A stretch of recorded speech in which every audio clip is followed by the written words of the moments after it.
Hey everybody, welcome back to my channel. If you're new, welcome. If you're returning, welcome.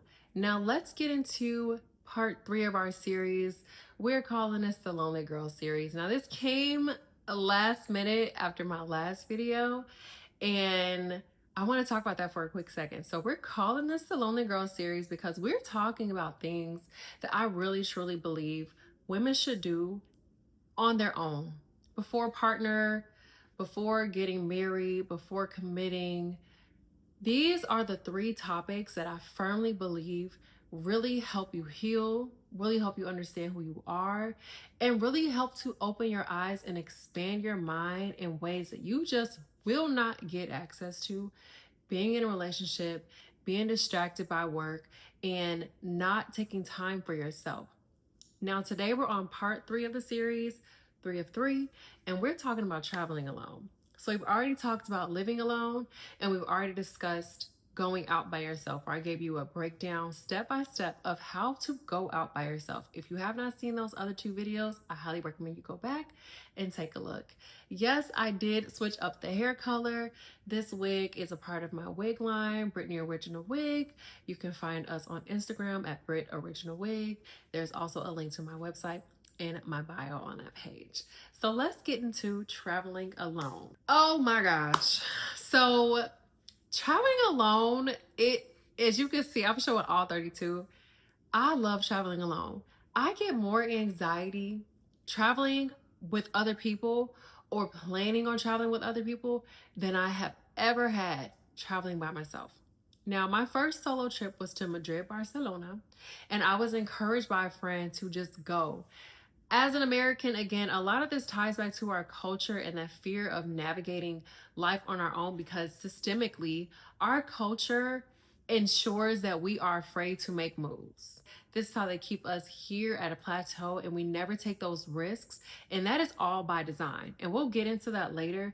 But that fear of traveling alone will leave you here in the States and never ever exploring and experiencing what other cultures have to offer out of fear. But we have to realize there's danger everywhere, but we have to shift our mindset to just being willing to exposing ourselves to all of the possibilities of life. And I found that through traveling alone. So my first solo trip was to Madrid, Barcelona. I had never ever traveled by myself. And here I am, not only am I traveling by myself, but I'm going to a whole other country alone. And I did it. 2019 was my first solo trip. At the time, my friend recommended I stay in a hostel, and I was kind of like, ew, a hostel? Why would I stay in a hostel? Now I'm a hostel queen, but at that time, I could not see myself staying in a hostel. Now, your first solo trip, you are going to learn some things, not only about yourself, but also about traveling alone and how to navigate these spaces alone. Especially if you're a woman, I'm assuming most people here are women, especially if you're a black woman, you are going to have to take this risk so that you get to learn. You have to do it in order to get through it and come out on the other side and take note of how this experience was. So for me, I wasn't going to do a hostel. I booked Airbnb because I thought I knew everything. Found an Airbnb that I can afford, booked it, landed. I didn't tell my mother until I was on the plane. I got there. I actually took the train to get to my Airbnb, and I think I actually took an Uber. I took an Uber to get to my Airbnb. The Airbnb was okay. I really didn't have any expectations. I went there in February. February in Spain. I've never been out the country before. I thought it was warm. I don't know why I thought Spain was tropical, but I brought a little bitty leather jacket. I will never forget this. And it was like 26 degrees and cold and rainy every single day. I was there for 5 days. I still made my way out, but I kind of just like wandered the streets. I had no plan. I didn't know how to travel alone. I had no expectations. I think one of the most fun nights that I had there, I went to a club. I found a club. I met some gentlemen. Now this could have went left, but fortunately it did not. I met some gentlemen. They bought me champagne. Excuse me. They bought me champagne and drinks all night long. It didn't matter what I wanted. They bought it. I was gone. I was faded. I was so gone. They ended up being very, very kind because they actually got me a taxi back to my Airbnb. I didn't know where I was. Next thing I know, the next day I didn't wake, and the culture in Spain starts very, very late. So, and this is typical of Europe, dinner is at like 9 p.m. So the clubs don't get jumping until 1. So I probably got home to my Airbnb at like 5 or 6 in the morning. And I don't think I woke up until 3 p.m. the next day. I will never forget. I also woke up to terrible cramps and a hangover on a Sunday in Spain. If you know anything about Europe or Spain, everything is shut down on a Sunday. Fortunately, there was a pharmacy down the street and I was able to crawl, quite literally crawl there to get some pain medicine. I remember taking that pill, went back to sleep, magically recovered. Now, mind you, most of the time I was wandering the streets, no plan, never looked up anything to do. Really, the only thing I did during my time there, I ate tapas every day because I was vegetarian at the time, and I wandered the streets. No plan. A lot of Spain was also closed. And one day I decided to take the train. I don't recall what made me take the train, but I got on the train and I took the train and I got off and I was all of a sudden at city center. This is the day after I woke up from that night out. This was also my last night there. I had no clue that all this shopping and all of these sights to see were there. And I'm like, oh my gosh, this has been here this whole time. And I didn't even leave the neighborhood that I was in. So that's our conditioning. We will literally be so conditioned and living and existing in a certain type of way that we never take a 5-minute train station and be able to experience an entirely different world. And when I did this, I'm like, oh my gosh, there's all these things going on. And I probably got there at like 8 o'clock at night. So I went and got tapas again. And I was just basking in all of the life that was here in Madrid that I had not experienced in my 5 days there. But while this trip was, some might call this trip a fail because I didn't like meet men, I didn't like make friends, I didn't have these crazy experiences, and it was a fail. It was not, because from that point on, I learned. Every single time I go on a trip by myself, I learn a little bit more about myself and how I like to navigate spaces, how I can create relationships with people. Every single time I learn a little bit more. And all of these moments, I learned so much about myself and about how I like to travel. Hold on. Okay, I'm back. I had to change the lighting. So in all of these experiences, I learned a little bit more. And guess what I also gained? I gained more confidence in myself. I believe myself to be an introvert. People will say otherwise because I can have conversations, but this is all cultivated from experiencing life on my own.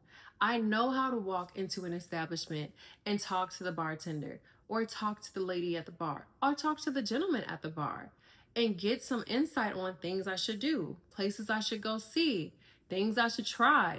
And you don't get that experience when you're all caught up or under somebody. Because guess what? You're all about that person in that moment, and you don't actually learn to cultivate your social skills. Social skills are so important. And again, every time I travel by myself, I heal just a little bit more. I become just a little bit better.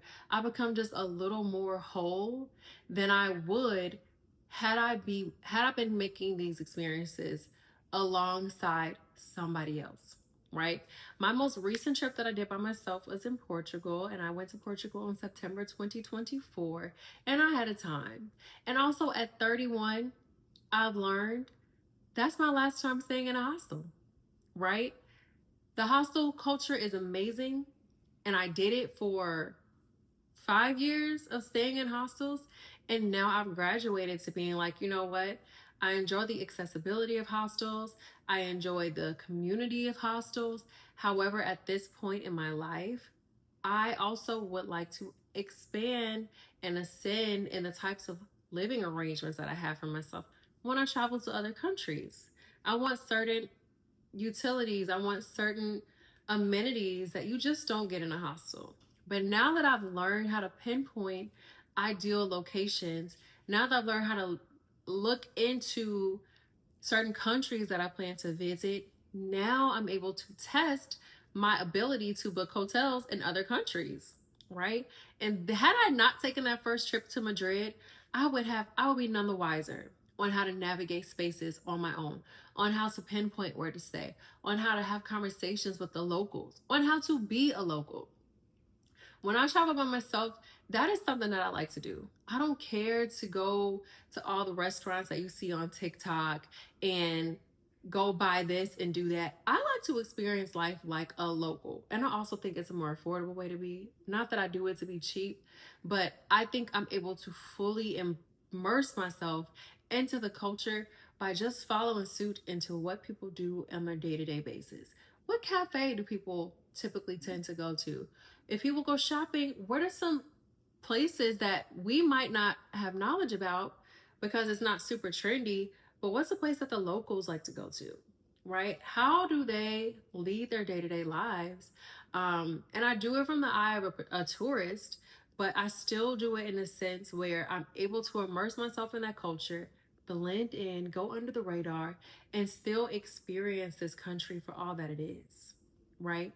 And again, this goes back to that first time that I decided to get on a plane and go to Madrid, Barcelona. Now I consider myself to be pretty good at traveling by myself. And now I'm in a space, like I said in the beginning, where I get more anxiety about traveling with people than I do traveling by myself.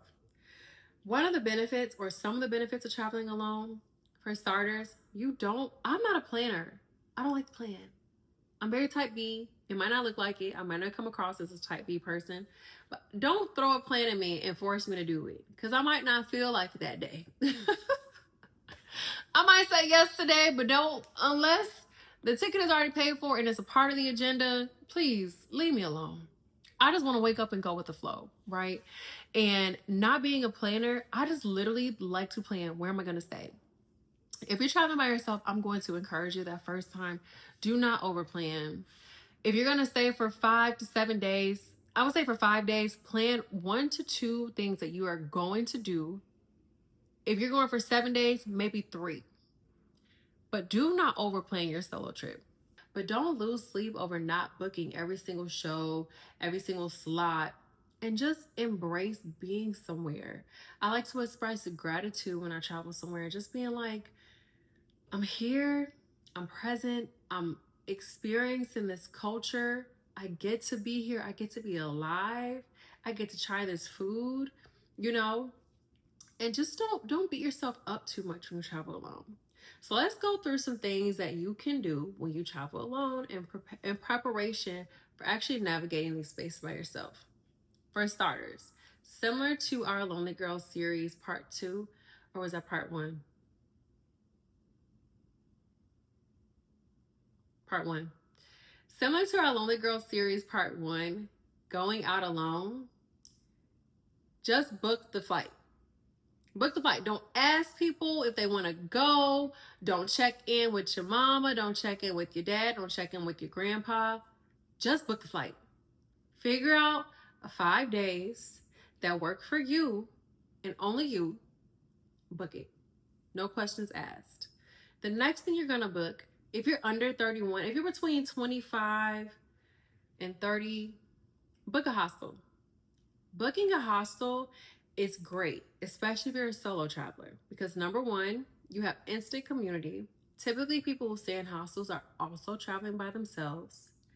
Number two, the location of hostels is usually ideal for where you want to be, especially if you do not know that country.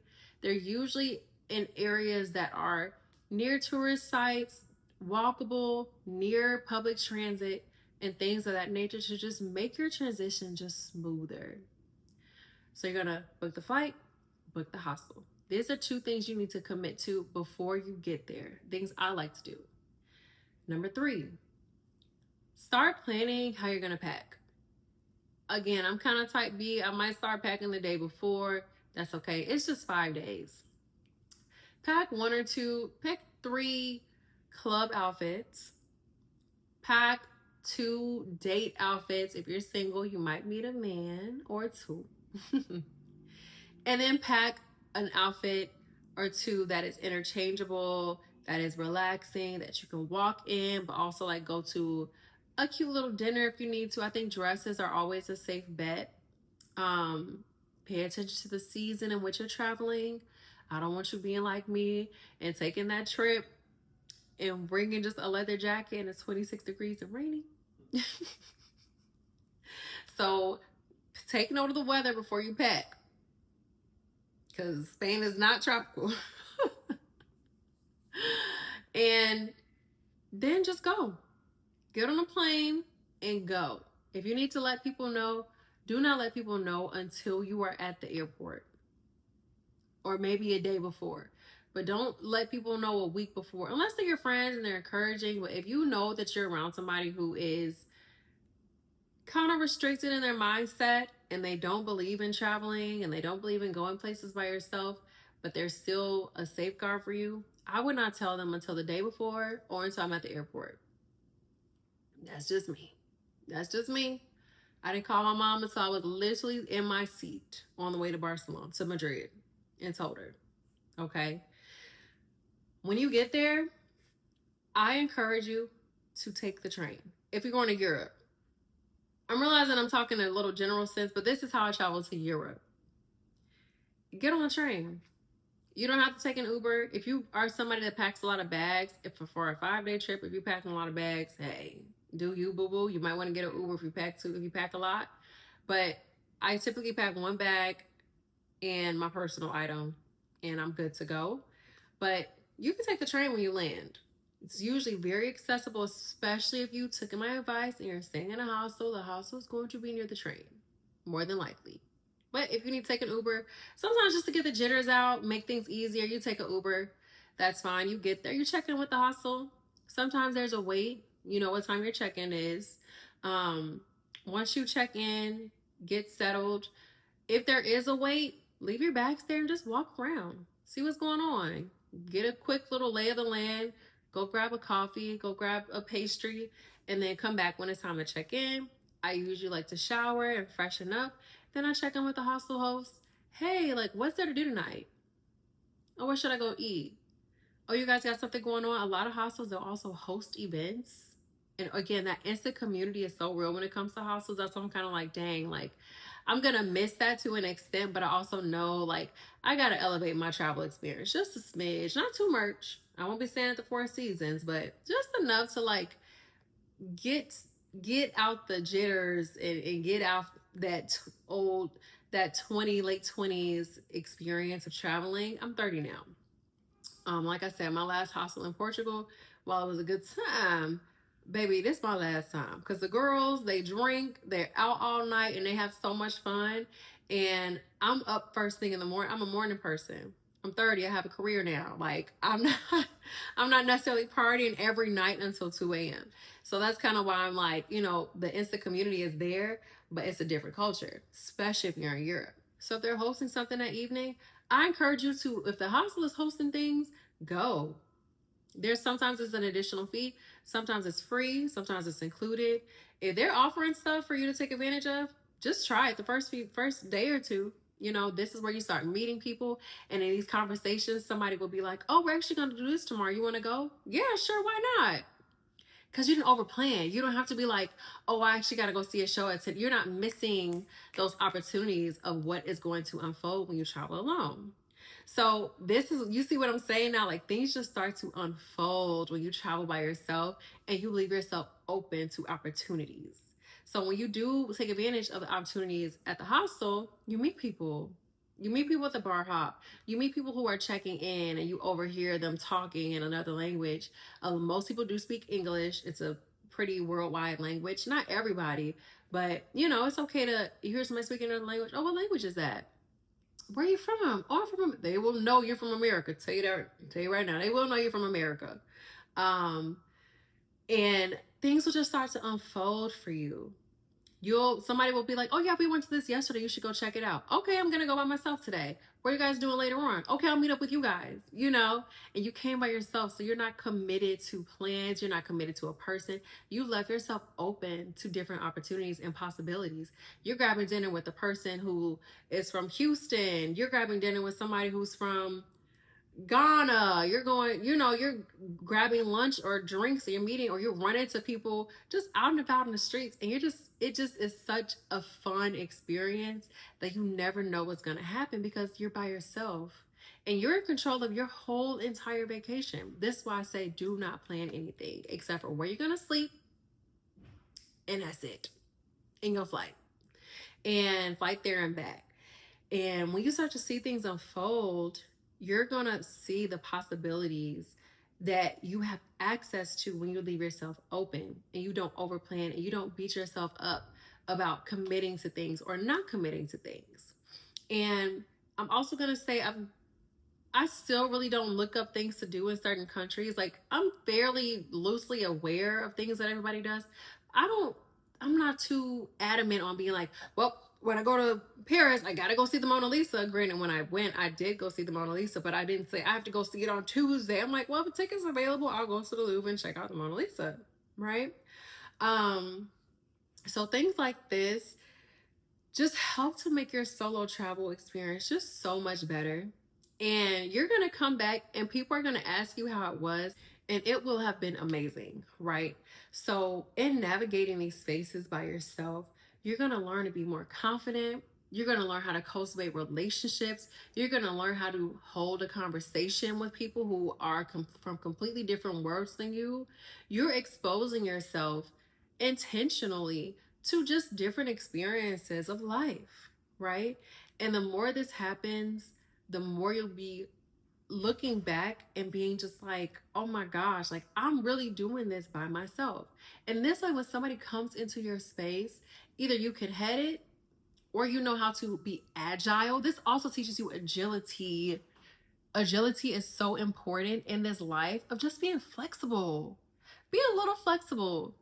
And when you bring people into this space, you'll again be able to edit, you'll be agile, or you'll have advice to give to people as well on how to explore this world. The world is so big, and there's so many people out there, and there's so many experiences that you are afforded to experience, and you deserve to experience. And again, it's challenging to do this when you are in a relationship. And it's challenging to do this when you are codependent on a relative or a friend or just having people around in general. You will not experience this. I'm telling you right now. You just won't. You just won't. And leaving yourself open to opportunity is going to unfold so much for you in life. And I think the best and the easiest way to do that is by traveling by yourself. Okay? So just take heed to what I'm saying. Take this advice. Book the flight. Save up your funds to do it. Book the flight, even if it's just once in your life. Even just once in your life. And again, I haven't even said about spending money, about going on. You don't gotta ball out. Usually I'm just drinking espressos, eating pastries. I might go to dinner or two, but I'm never like caught up on eating and shopping. Like, I'm just there just taking it in, and experiencing it. And I will elevate more and more the more that I travel, but I'm never too hung up on, I gotta do this, I gotta try this, I don't have any funds for it. The universe will provide. The universe will provide. So you just gotta believe in your ability to do it and overcome it. First, get there, and they'll worry about everything else, right? Have a few dollars in your pocket, of course, to, feed yourself every now and then, but you don't gotta have a 3-course meal all day. And that's another thing about Europe. Eating is not that big. Like, you'll have something light for breakfast. You might not even have lunch because you're at the museum, or you might have a late lunch. You might not have dinner, things like that. So you don't have to worry about spending $200, $300 on a meal every day, or $150 every day on a meal, because you're really not going to be eating that much. You'll spend most of your money, if at all, just doing the sights, going on a boat ride, going on a bus tour, and things like that, and just embracing and basking in the experience. You might shop a little bit. I like to go to Zara when I go out there because they always have very unique Euro style clothes. And when I come here, people are like, oh my God, I love that. I'm like, oh, I got it from Europe. Whole time it was just Zara or Primark, And this way you just get to experience your solitude in a different way. You don't gotta just sitting in the house. You don't gotta be sitting down in a hostel. Walk around a little bit. Sit at a cafe, talk to somebody. Again, this is why we do those other experiences of living alone, going out by yourself, because now you can apply these to when you travel. Do you see how it all comes together? It all just beautifully comes together like a beautiful book, and the book is your life and you are writing it. Okay, so I really hope that this video helped you. This is our Lonely Girl series, and I love to change the narrative of being alone. You don't have to be lonely. You really don't. I enjoy being by myself. I enjoy spending time by myself and experiencing life by myself. This way, if and when I do meet a person that comes into my life, I know how I operate. I know what the real true Brittany feels like when she's being fulfilled, when she's feeling love, when she's feeling happy, and nobody can come in and make me second guess. Is this love? Am I actually being fulfilled? Because I know what that feels like. And when it comes to me, I'll be here with open arms to welcome it and bask in it. And if somebody's trying to present something to me that is not fulfilling or loving, I can just set it to the side or throw it in the trash. Okay? Well, I hope you enjoyed this series. I'm excited to keep posting, and I look forward to seeing you all soon. Bye.